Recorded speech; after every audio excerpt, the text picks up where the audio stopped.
What's up, folks? Welcome to the Jeremy Scott program. Take two.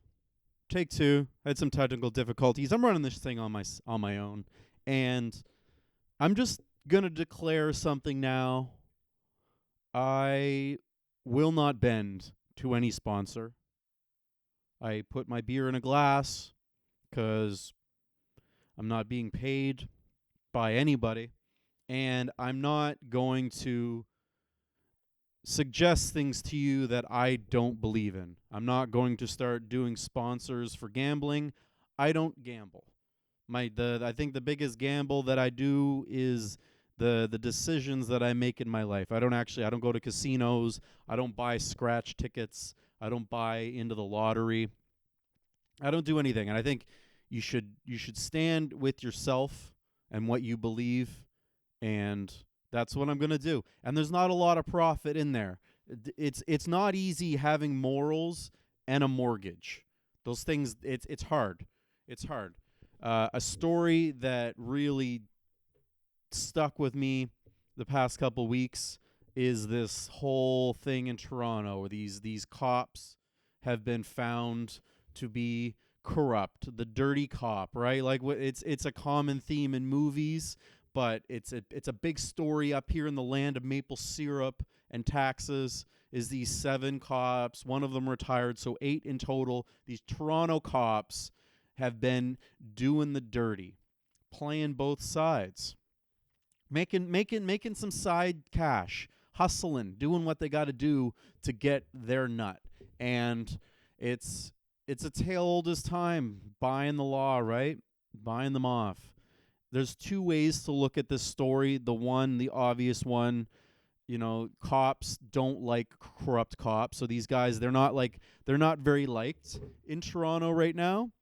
I think the other side of it is something more philosophical. You really are who you surround yourself with, and who are cops around the most besides other cops is criminals. So it makes sense for them to become criminals. And I believe that. That's why I don't have a lot of friends. I could be friends with people that I don't agree with, but I know that I would become that. So I would choose to be alone more than I would be around those that I don't want to be like. But these cops, they don't have a choice. That's their job. Their job is to chase robbers, chase criminals, enforce the government's. I'm not going in that direction with it, but you get what I'm saying. And maybe it's a little. There's a little beauty in the story, the cops and the criminals. Like society, we've decided that they are adversaries. It's like Batman and Joker, and the cops and the criminals. They're enemies. And apparently these 7 cops, 8 including the retired guy, they decided they're not going to do what society tells them to do. They looked at the criminals and they thought, "Hey, why are we fighting? Let's work together here." They decided to form a little alliance and just do crime together. It's not like they were going to get the criminals to become cops, which happens too. The society would call that a snitch or a rat. The criminal world would, but sometimes the criminals become the cops, and then sometimes the cops become the criminals. And it's getting harder and harder for I imagine for police officers to not do that. Things are expensive in Canada, and cops they're human beings too. They're on their phones a lot, just like we are. They see things on their phone that they're like, ugh, the big houses. Maybe a cop sitting there in their car and they see this beautiful woman that only wants rich guys. And I'm not saying that the cop's a man. Could be a lesbian cop sitting there being like, "Oh, I'd love to put my nightstick up in that." But then they're like, "Well, look at my salary. I'm not getting that. I'm not getting that on a cop salary." And then the other things that they see online is like the hustle, success culture, and it just probably starts to weigh on them. And then they're constantly around criminals. They bust people. that like have those things. You know, they have like the Mercedes and the nice house and the swaggy clothes. You know, they bust the guy, and the guy's just like, man, I'm just an entrepreneur, dude. I work hard for this. And they're like, yeah, well, where'd this bag of coke come from? He's like, I don't sell coke for the money. I got a passion for being an entrepreneur. I sell, I bleed business, and sometimes that involves selling a little coke. And then they got to bust that guy, and then they got to turn all that stuff in, and they're just like, good. Go back to my apartment and my wife that hates me. And then some of them, they probably have that moment where they're driving in the police car. They got the criminal in the back. And they make eye contact with the criminal in the rearview mirror and realize, hey, we're not that different, are we? We're not that different. And he's like, can't be thinking that way. Turn the radio on, and what comes on the radio? It's like, why can't we be friends? The song, and then they look back, and then the criminal's looking at them, and they're like, yeah, why can't we be friends? So these 7 cops in Toronto, they started working together. They started planning these heists together, and telling criminals where like things are, and maybe they get a call over the radio and they ignore that or feed in false information. I don't know. I'm not in that world. It's just a fascinating story. The story of the entrepreneur isn't as black and white as I think we'd want to believe. Especially with the Epstein stuff that keeps coming more and more out. More and more people are implicated into that. I mean, who would have thought that Bill Gates wasn't just like a nerdy guy making his living, doing the right thing? Who knew?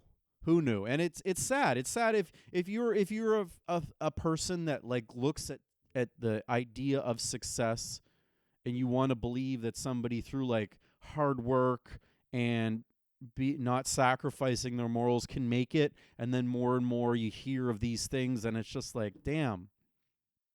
And the city that I grew up in, there was loads of people around that were like, they would front that they're these savvy entrepreneurs, they're these savvy business people that had an idea and built something from the ground up, and then you find out that they're also a drug dealer, and you're like, okay, how much of this was you being a savvy business person? How much was this of you just sacrificing that? It's the essence of selling your soul. Right? They sold their soul for money because they're selling. They're living off of other people's despair. It's sad, and it takes away from that story for people. I think when you look up to somebody and you find out that they are making shady deals, it's like a kid like discovering that Santa isn't real.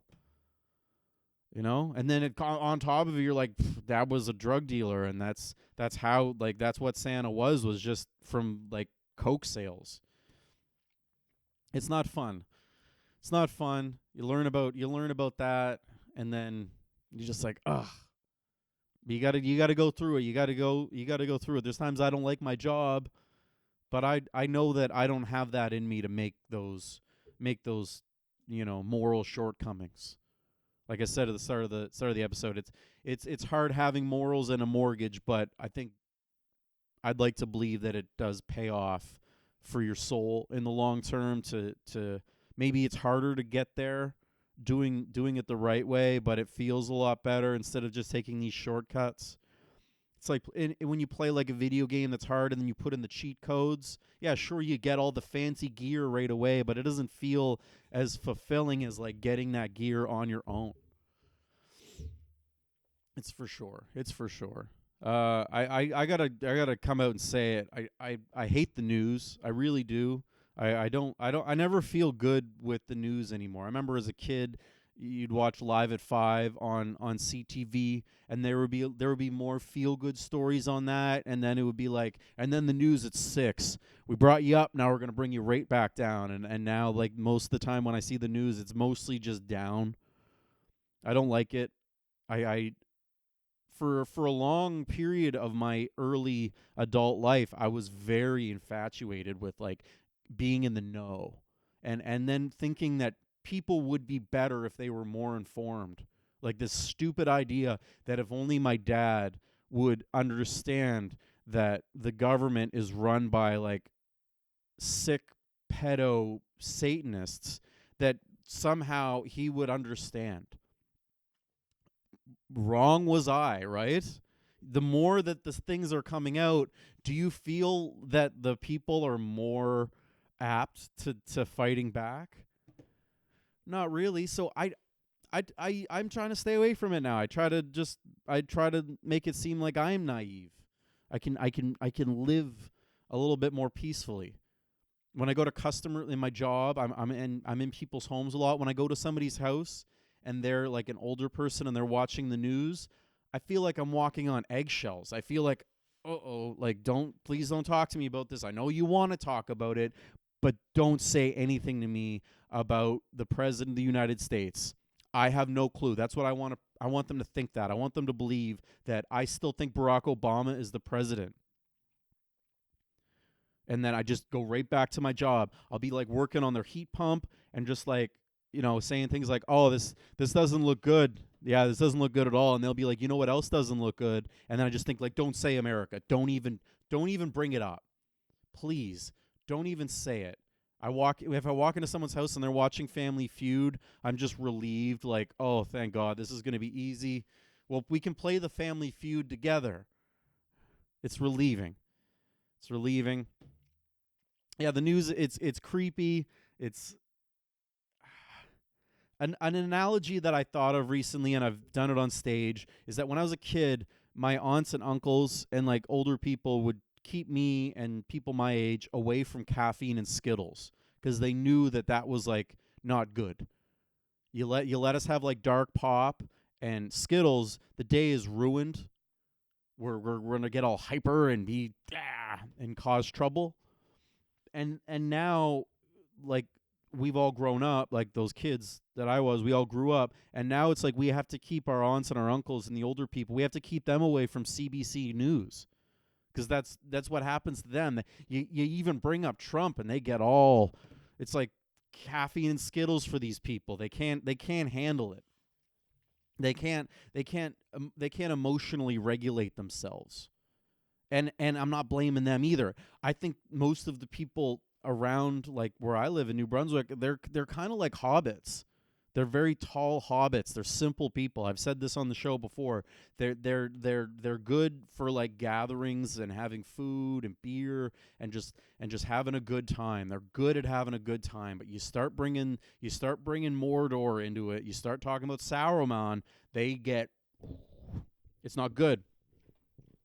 It's not good, and it's better off to just not even engage with that. Like I'll be at a comedy show and a comedian will be like going on about Donald Trump and like heavy things, and then I look at the crowd and they're just there eating like chicken wings and matzo sticks, and they're like they can't handle it, and it's not funny either. Like people go to a comedy show, they don't want to hear about Donald Trump. They don't want to hear about that stuff, but then people keep doing it because Jon Stewart, for some reason, connected with them when they were a kid, or they think they're George Carlin going on and be like, Donald Trump's not a good guy, huh? Like, okay, fucking people are paying to come here to be entertained.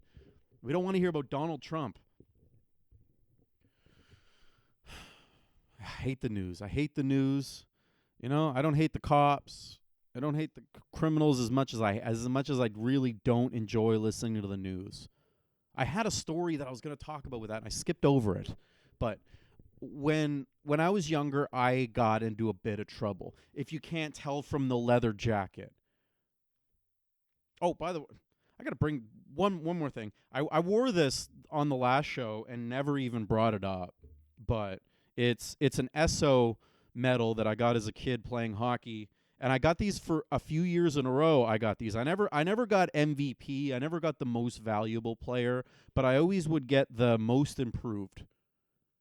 And I think the show fits that. It's improved. It's come a long way from like the cheap plastic table that I had, and the audio. The audio's come a little bit. It's a little bit better. It's a little crisper.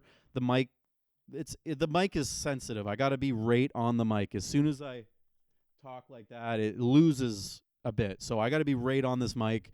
Um, my camera's been the same, the lights have been the same. A lot of things have stayed the same, but there's been little improvements.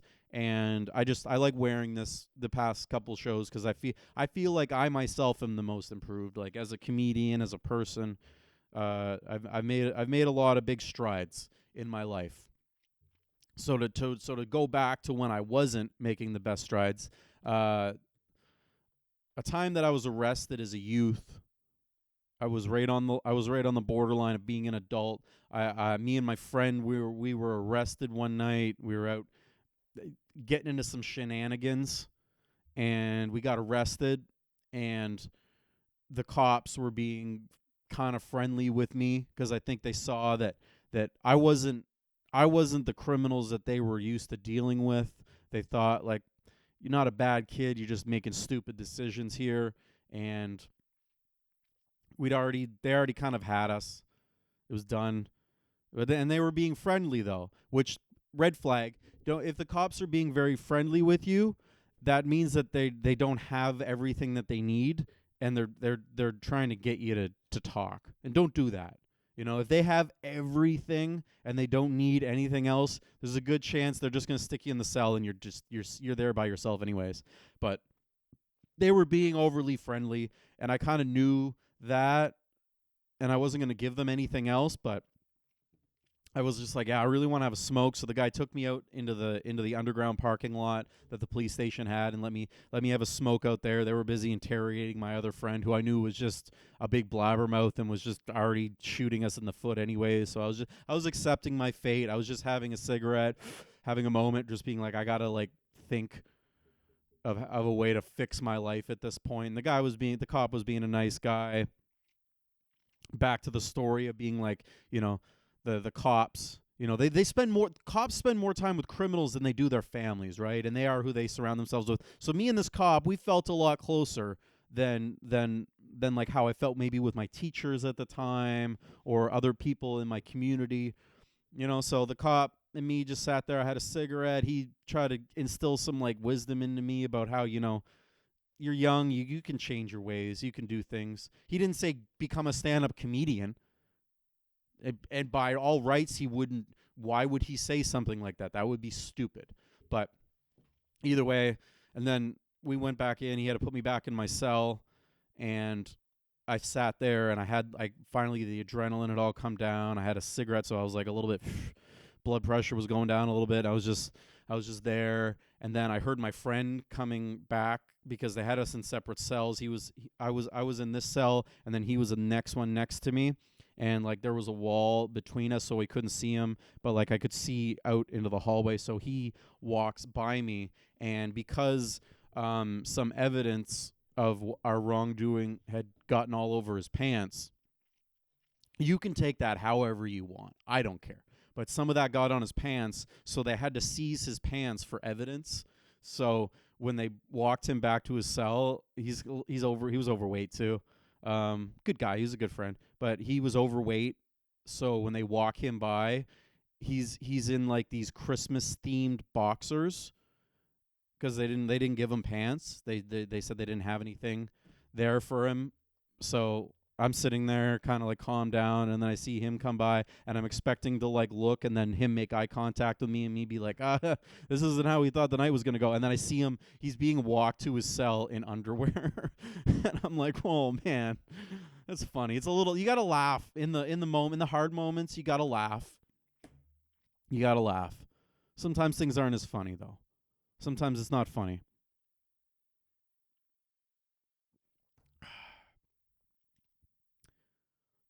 A really not funny story that happened recently in Canada with the most recent school shooting. Like in Canada, we don't do it a lot.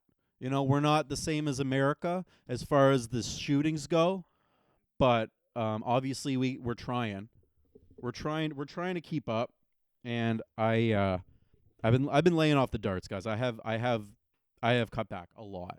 But this, I think,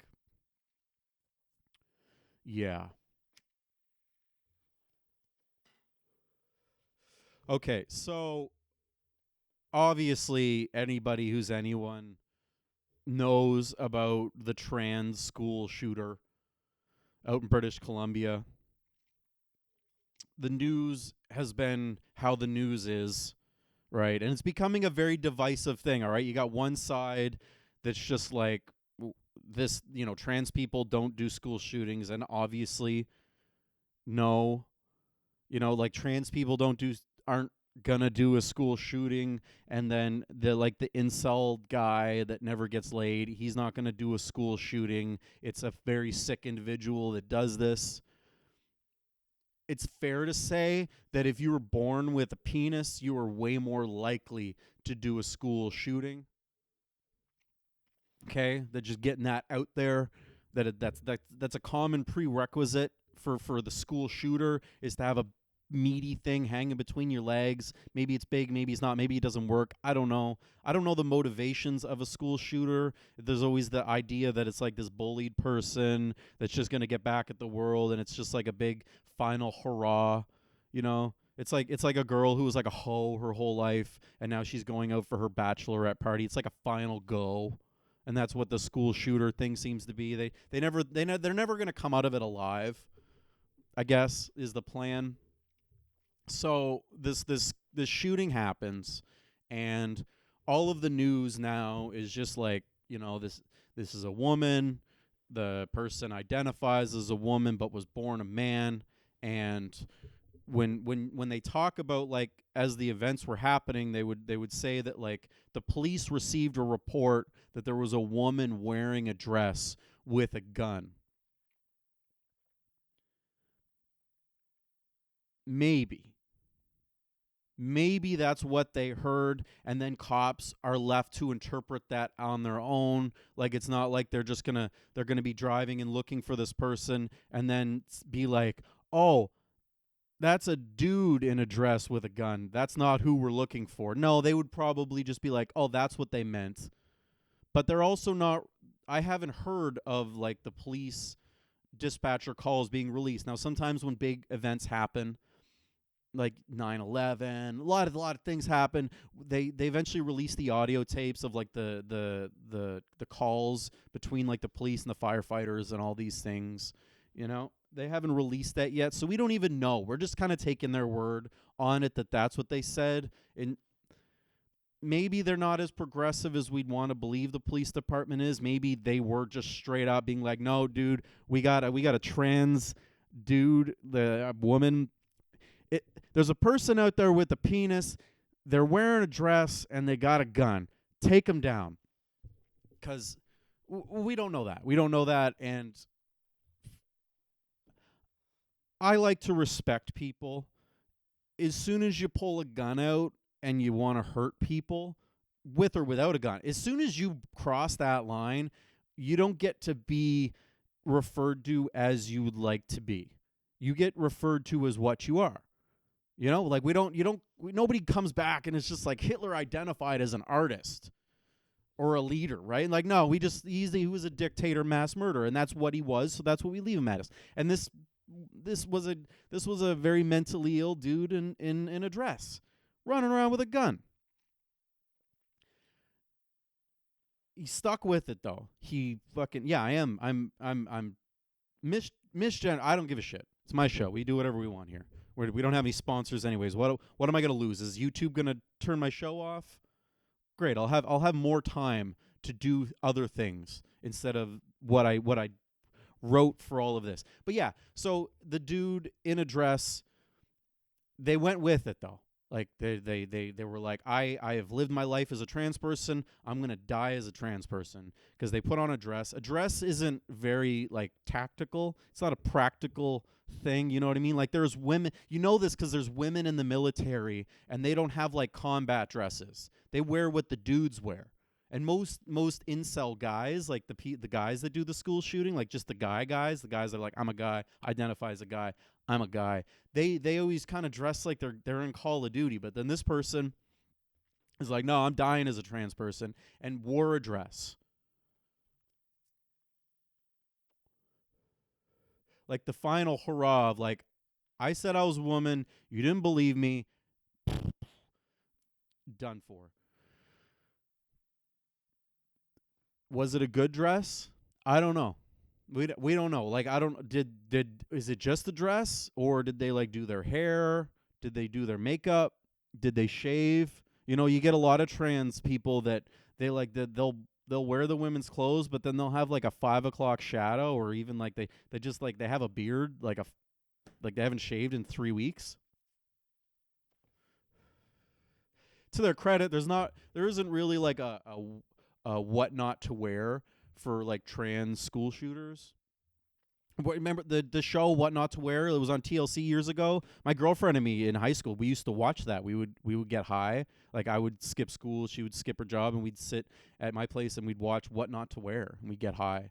And I'd always kind of be a little bit depressed because I'd be like, everything on that show is what I was wearing. Like the what not to wear, I was wearing what not to wear. I was very unfashionable. It took a long time for me to realize I should wear an overgrown leather jacket and a hockey medal when I do a podcast show.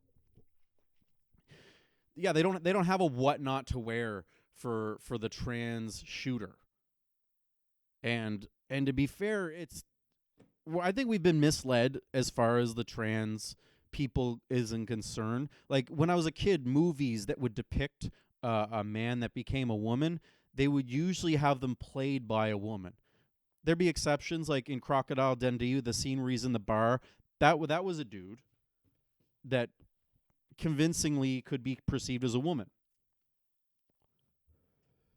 But that, like Ace Ventura, we're supposed to believe that was a man the whole time. But it's like, no, that's a woman playing someone who's supposed to be a man who became a woman, right? So there's already this idea. Like when we put up the idea of the trans person, we always take like the best looking examples. When more often it's actually like a fucking dude that looks like the cabbie from Home Alone 2.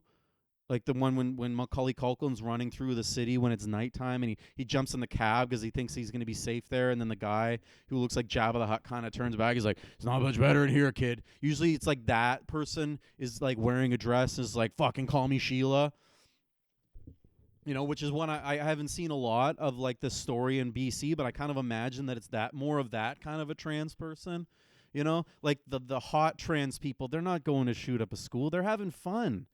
You know, they're like they're living the gay man's dream, like the really feminine gay man that just wants to fuck straight dudes. And then they do themselves up and they look hot, and then there are like, I mean, they're not straight, they're like bi guys, but they can present as straight. So then they're just living their fantasy. They have no reason to go shoot up a school. But the trans with the beard and the man tits and they kind of smell a little bit and they have a bit of a voice. They're a little bit more likely to go shoot up a school. Why am I going here with my show? This is the way that it is. This is where it went.